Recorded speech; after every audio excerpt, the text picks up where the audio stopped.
This has been up for hot debate. Political party funding will be regulated. It's now up to members of Parliament to determine how that will happen. Parliament's ad hoc committee on party funding wrapped up its first round of public hearings. Our committee heard submissions from a number of organizations, including the ANC, the IEC, the Catholic bishops, and NGOs such as My Vote Counts. According to the chairperson, Vincent Smith, all of the submissions, it seems, were quite clear on the need to not only regulate party funding, but for the parties to also be transparent on who their donors are and how much they've contributed.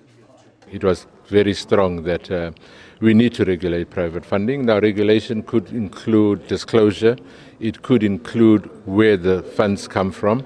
So that's very clearly something that needs to be spoken about. A point of contention could, however, arise on whether there should be one or two funds and which entity will administer the fund that will disperse the money to represented parties.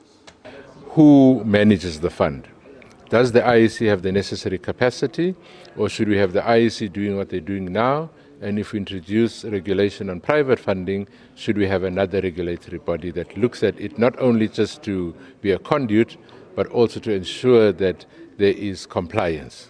Meanwhile, My Vote Counts, an NGO currently locked in a legal battle with the DA on the issue of parties revealing its donors, says it's pleased the disclosure issue has received such prominence during these hearings.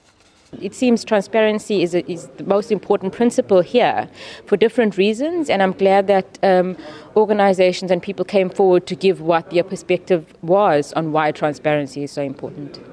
MPs will reconvene next week Tuesday to begin deliberations on the submissions and drafting of the bill. Lukhanyo Chalada, SABC News, Parliament.